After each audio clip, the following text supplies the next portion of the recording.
what you eat. And in today's world of high convenience, low nutrition foods, that's truer than ever.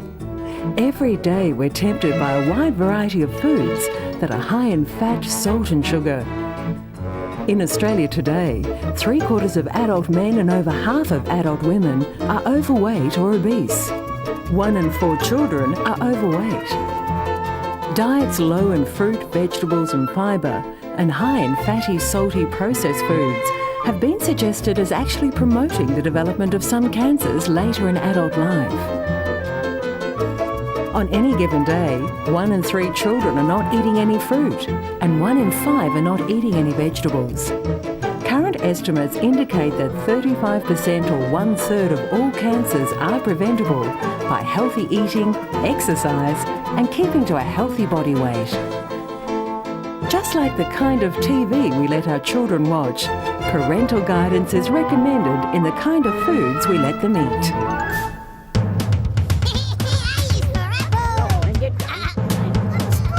Can I have a little mushroom? Not mushroom here.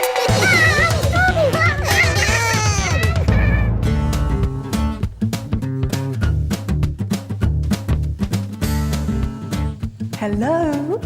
It's a lunchbox. It's not going to magically fill itself up. We can't keep giving them this junk anymore. What are you talking about? We've got twisties, chocolates, a sugar-based thingy in the shape of a cartoon character. They love this stuff. They expect it. That doesn't mean we have to keep giving it to them. If we don't give them junk, they'll eat something healthier instead. Like what? Like some fruit, some fresh veggies. Yeah. They won't eat it. They will if they're hungry. If we don't improve their eating habits now, they'll never change.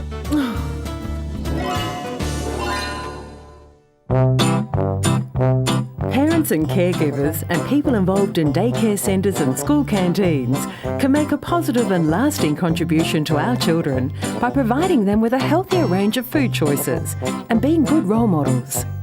Takeaway foods, hot chips, salty snack foods, biscuits, muesli bars, ice cream, cakes and chocolates are widely available, heavily marketed and very convenient. For parents and carers, these kinds of foods seem to be an easy solution to the never-ending question, what's there to eat? Yet they are the source of most of the dietary fat Australian kids are consuming today. Children are not little adults. They're growing and developing and have specific nutritional needs. Children need to be offered a wide variety of foods every day from each of the 5 food groups: breads and cereals, vegetables, fruits, dairy products and meat alternatives like baked beans. Foods that are high in fat, sugar and salt should only be offered occasionally. Children have little stomachs, so to get maximum nutritional value, they need to be offered foods that are highly nutritious. Foods that just fill them up are not providing the essential nutrients their bodies need. As a community health nurse, I've seen how poor diet and lifestyle habits developed by young children are difficult to change as they grow older. In the short term, the risks are tooth decay, constipation, and also being overweight leads them to have low self-esteem and possibly learning difficulties. In the long term, they're more likely to be obese and have chronic diseases such as heart disease, cancer, high blood pressure, and type 2 diabetes. So you can see how important it is for our children to learn good eating habits at an early age. Good morning. Good morning. Good morning. I want some cornflakes. Corn, you're just a flake.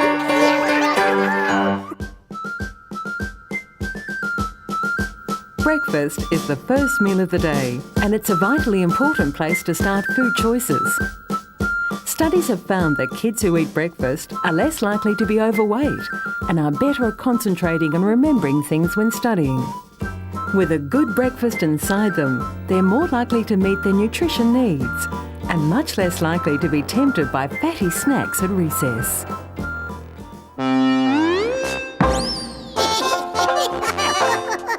I'm a carrot, I'm a good snack. Eat me. Just give them a bag of chips.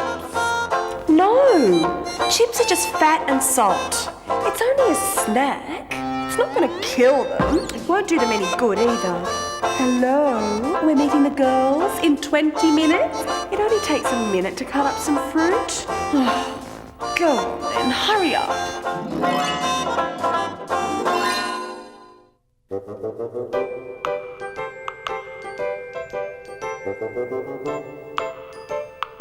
Snacks are an important part of every child's daily intake of energy and nutrients.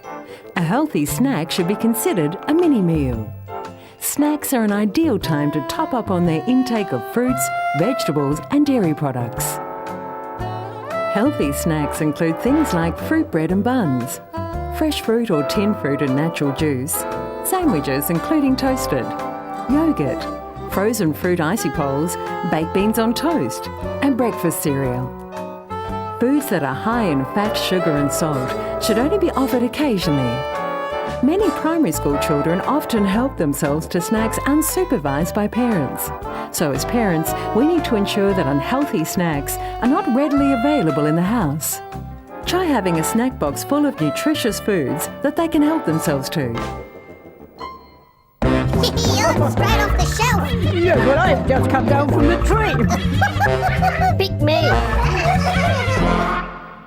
Getting value for money is something we all want, and planning a healthy diet need not be expensive if you know how. Think about putting together a weekly plan. This allows you to involve other family members in the decision-making process and can reduce the stress you might have about what to cook at night by knowing you have all the right ingredients. The planner also lets you check that as a family, you're eating a wide variety of foods. Before you go to the shops, check your pantry, fridge and freezer and make your shopping list up. Try to stick to it. When you're at the supermarket, making decisions on which food is best can be difficult. Every aisle at the supermarket is full of time-saving, convenient, new and improved recipes that promise to make your life infinitely easier and better. To make sure your family is following a low-fat, high-fibre diet, it's worthwhile learning how to read a label to find out exactly what's in the products you choose. A good rule of thumb is to look for less than 10 grams of total fat per 100 grams and to look for less than 10 grams of sugar per 100 grams. For salt content, look for less than 120 milligrams of sodium per 100 grams. All products have an ingredients list. Ingredients are listed in descending order from most to least. So whatever appears first on the ingredient list will make up the bulk of the food product. Many products will make claims about the nutritional value of the food as well. Low fat, this means that the food contains no more than 3 grams of fat per 100 grams. High fibre means the food must contain at least 3 grams of fibre per average serve. And no added salt or reduced salt means salt has not been added at all, or the usual amount of salt has been reduced. Remember, packaging is a form of advertising, and sometimes the words used can be open to interpretation. Light sometimes means reduced fat content, but it can also be used to describe taste, texture, or colour. Cholesterol-free does not mean fat-free. When in doubt, always check the ingredients list and nutrition information on the pack to back up any claim. I'm good for dessert. Yes, we both made a good plan. Good at any time. I'm good in a stew. You can eat me by myself. The way I deal with my fussy eaters is that I offer them something that I know that they will eat, that they have tried in the past and they enjoy, but I also try and give them something new that they haven't tried before. But I try not to make a drama out of it. I don't make them eat it, I just put it there and let them try it. One day they may or may not try it, but the next day they might. So it's always worth offering up something new and something different, because you just might hit it that one day when they pick it up and eat it and they like it. Never force or bribe your child to eat a particular food. This will only reinforce negative feelings. Instead, present foods casually and assume that your child will enjoy them. If it's vegetables they dislike, keep offering a wide variety and praise him or her for trying them. If the vegetable needs to be cooked, don't overdo it. Steaming, stir-frying or microwaving keeps them crunchy, colourful, tasty and more fun to eat. Yes, so drink more pear juice because it's yummy. Juice me up. Yummy, yummy. Lovely lemon. Ooh. So, what should we get to drink? Oh, something not too dry with one of those little umbrella thingies on the side. I meant for the kids. Something fizzy?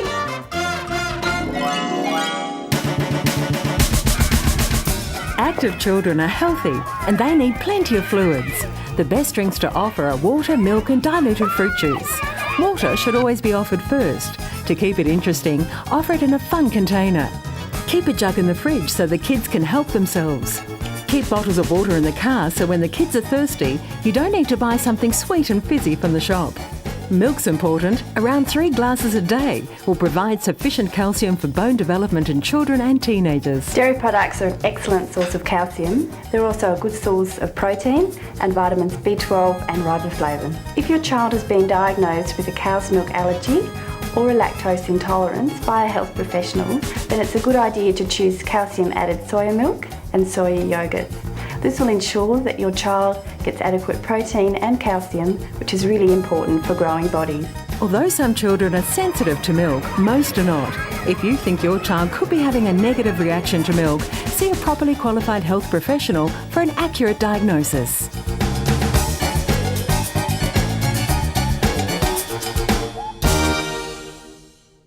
Come on then, we're healthy. You can make a difference. Get together, guys. Yes, and be green, like me. And forever. Children are one of the most nutritionally vulnerable groups in our community. Many will suffer poor health in later life, largely because of the junk foods currently being promoted to them. Like adults, children quickly learn new habits, both healthy and not so healthy, which may then become difficult to change, especially if they've continued for a while. As parents and carers of young children, you're responsible for what foods are offered at home, and it should be continued at school, at community events, at sporting and social functions, and wherever else our kids are consuming food and drink. The type of snacks and meals available outside the home should include healthy choices, not just the current range of convenience foods. However, to make this happen, more people need to get involved in influencing the decisions about the kinds of food and drinks on offer. This kind of influencing is called advocacy.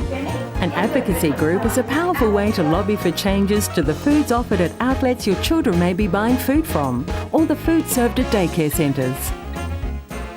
Advocacy can help put right the balance in the promotion of unhealthy foods to our children and create an environment where healthy choices are easy choices. We're a 4-star canteen, which means we're accredited with the Heart Foundation, and we serve really healthy food to our children. Yeah, I'm really proud that my kids can come to school and know that they're going to get healthy food, be able to purchase healthy food at morning recess and lunchtime. When we first started the Star Choice, ice creams were very limited, and we decided that we'd make our own.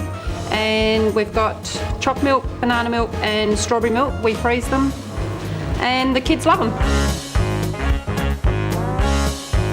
With patience and persistence, the more people who listen to each other and get involved in forming advocacy groups, the more powerful the message that will be presented to providers of food at all levels of our society.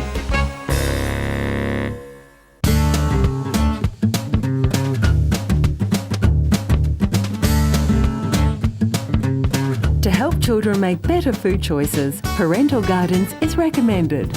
One of the best ways to help your children make better choices is for all of us to show by example.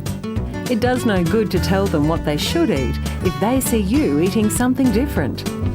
When they see you enjoying a wide variety of nutritious foods at home, they'll be more likely to explore the same range of choices.